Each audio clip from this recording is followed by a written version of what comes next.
Hey everybody, I am Joe Tobias, in Washington State, elopement photographer based in Seattle, and I recently got my first Leica, which is, like, I don't mean that as like a flex or anything, but you know, it's cool, I'm stoked.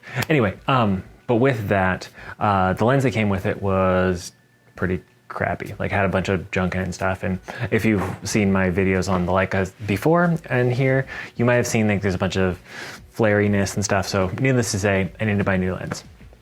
And so with that, I thought I would make this video about kind of my process and how I was picking out a new lens to be, or, you know, for this camera. So follow along.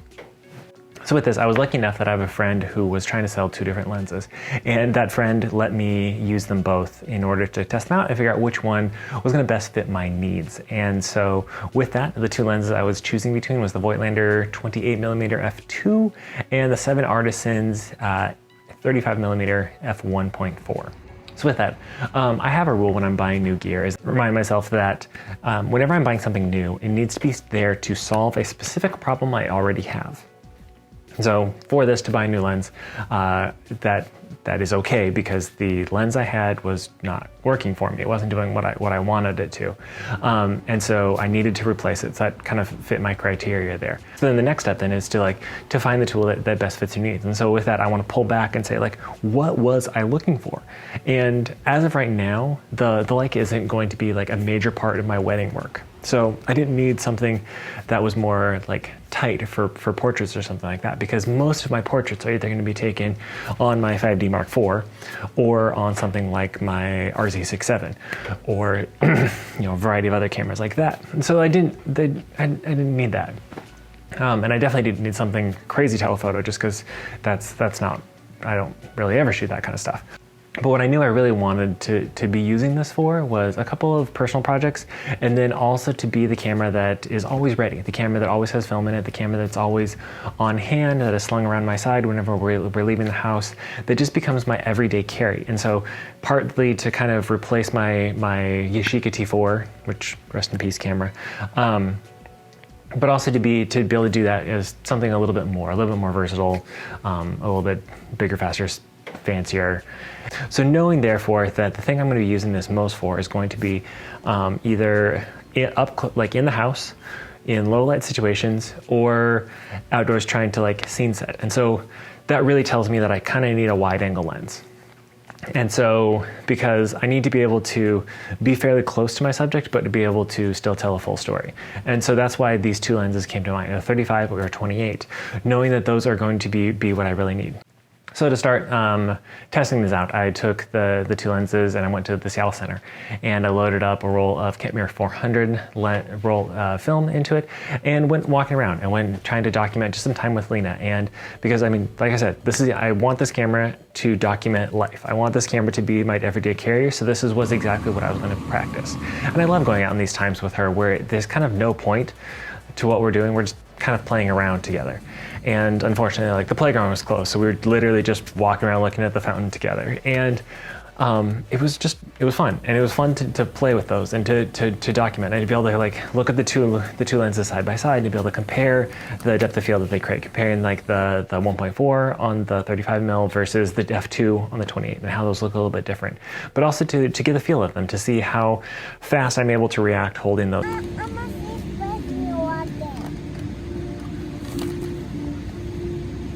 And so it was really fun to like put the 28 on it and to be able to chase Lena down this corridor of this sculpture here in the Seattle Center, and to be able to see how she reacts and the joy and the laughter and stuff, and to be able to have a camera that did a really good job of capturing that.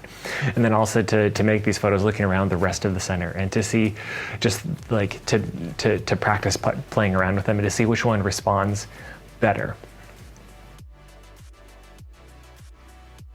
Side note, if you're ever doing a comparison of these kind of lenses and stuff, take really good notes on which cameras you took which photos with, because I didn't do that, and I have spent a lot of time trying to figure out which photos are which, and there's a few photos that won't make in this video simply because I don't remember which one I took it with. So, oh well. But in chasing Lena around, I really loved what the Voigtlander did for me here, because I'm used to shooting that really wide. I shoot a 24mm at weddings, and so the 28 is fairly comparable to that, just a little bit tighter. But it was a really fun lens to be able to get down onto her level and to chase her with, and to be able to really it did a really good job of showing the full scene that I was working in. And so as she could get close, I could still like storytell and to really place her in the moment where we were making those photos.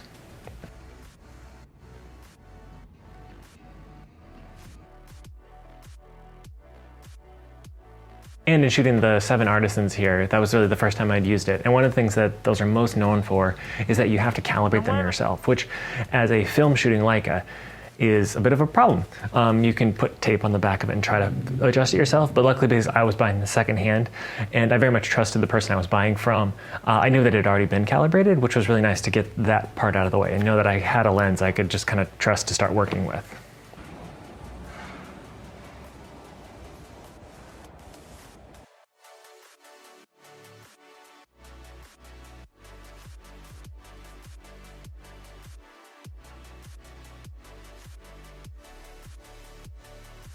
So the day after the Seattle Center, I hopped on a plane for the first time in a long time and flew to a wedding that I was photographing in Montana. Man, it was really nice to be flying again. I missed it so much.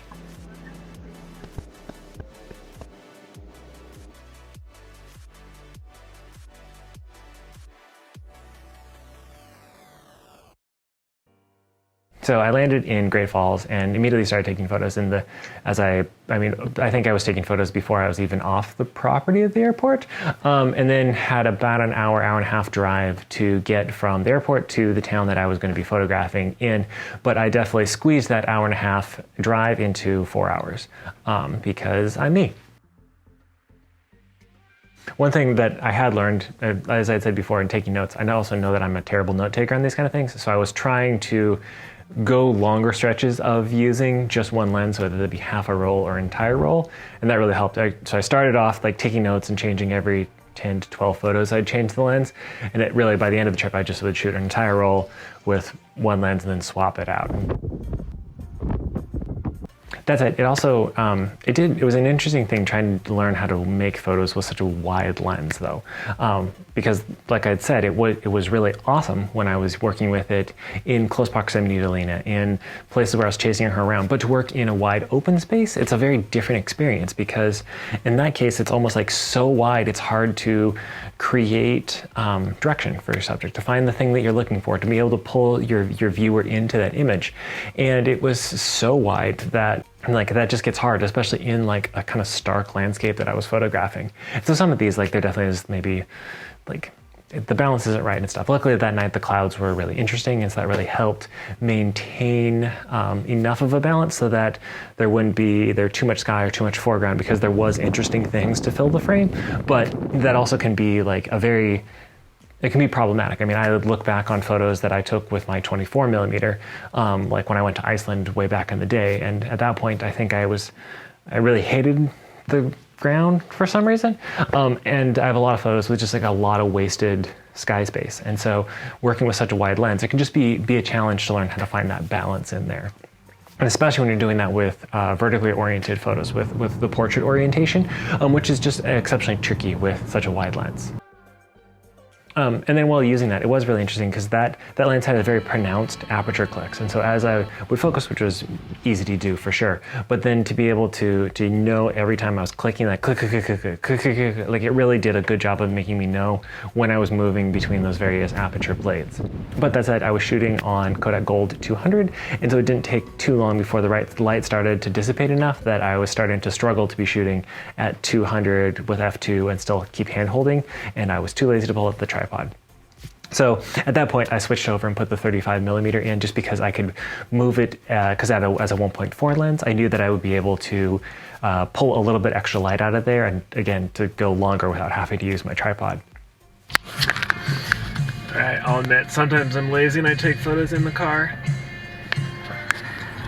That said, pulling that out and using that on the 7artisans, like it definitely vignetted some. And that would be something that if I had stopped it down and used a tripod so I could have slower exposures, I could get rid of that. But in this moment, I chose not to care, and now I'm looking back on those. And again, it's kind of, I don't know, I find vignettes look really good with portraits, with stuff with very specific subjects, because it can pull your eye into them. It helps it. But oftentimes with landscapes, it's tricky to get those right, just because a lot of times you're looking at a scene and it just goes from dark to light to dark. And you're like, why is it doing that? And because these are film ones, it's not like I could just click the option in Lightroom to make those go away. The next morning, I got up for a sunrise photo walk, which it was not much of a sunrise. It was pretty gray, but I didn't want to carry a bunch of extra stuff. I didn't want to be changing lenses out in the cold all the time. So I only had my Mamiya 6 with me, and then also the Leica with the 7artisans on there. And so those, as I was going around, that's what I was making photos with. And it was helpful in that, because then it helped me have a few minutes, have time, that this was the only time, the only option I had. It helped me practice and get to know this lens better, whereas the Voigtlander has very distinct aperture blades, or aperture clicks.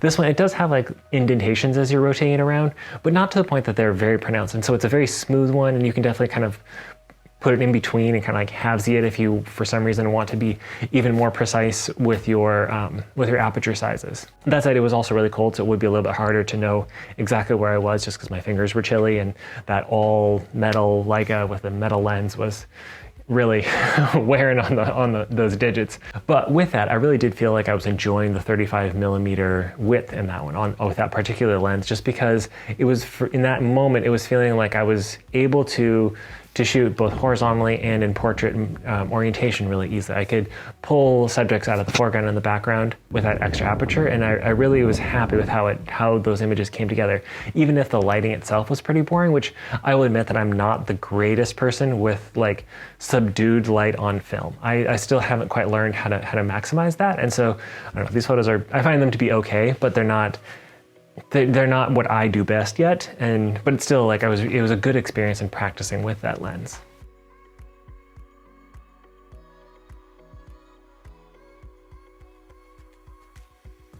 And then after breakfast, I went out to go scout for the wedding, and this time I brought the 28mm. And I went out. It's that same lighting. It still is flat. It still is kind of boring, and I don't know. I feel like I got a good practice of using the lens, even if none of these images I find particularly compelling. And I was just trying to make photos and tell a little bit about the story of Fort Benton, the town that I was in. And I don't know, they are what they are, but that's probably all they are. So then it was the wedding, and I didn't use the Leica at all during the wedding. And then luckily the sun came out, sunset was spectacular. Those photos were, love them. But then the next morning, the sun was back, and so I got up for a really good sunrise walk. And that day, I only brought the 28mm, the Voigtlander, with me, hoping to kind of do the exact opposite. Whereas I had shot the 35 one sunrise, I was going to shoot the 28 the next day, and I brought it out with me. I was really excited. Shot the first few frames, was pretty happy with it, and then in the cold, so it was really chilly. And with that, it's pretty common that like the film will be a little bit more brittle when it's so cold, so you do have to be extra careful. And I wasn't paying attention, and I ripped the film strip that I was working on. And so that was it. I couldn't use that film anymore. I had to go back to the room and put it into a dark closet in my sweatshirt, wrap it up, put it into a canister, and then I wrapped that up in some other dark things to hopefully be able to fly it home without exposing it, which it did. And obviously those photos turned out, but that was kind of the end of that one. Then I was headed back to the airport. And at that point, I just put the 35mm back on, because I was kind of feeling that was going to be what I was going to buy. And I just wanted to have one last experience with it, one last hour of making photos. And it really is what drove me to my final conclusion of like, I would like to buy the 7artisans 35mm lens. And that's not to say that I think that this is the greatest lens of all time. This is not to say that I think that this is going to be the lens I'm going to use forever. But in choosing between these two, it felt like it was the lens that was best doing the job of telling the story I wanted to. It was definitely, it's bigger than the Voigtlander is, and I don't love that. But it's smooth and it's fast. And those things really mean a lot to me in the ability to find what I was looking for as far as focus was, and then also to be able to use it in low light. Obviously these photos that I'm showing as I'm going through here, where I made the conclusion was really bright. I had no need of that 1.4 aperture at this point, but to know that that option exists for me down the road, and then also to see the crispness when I was stopping that down a little bit really came through and made me make that decision to buy this particular lens. So thank you so much for watching. Thank you to the friend who let me buy these from you, and I hope that sheds just a little bit of light into my mental process and how I make a decision on what I'm going to buy, so that it'll help you make intelligent decisions in what you choose to buy in the future. Anyway, thank you. Have a good day.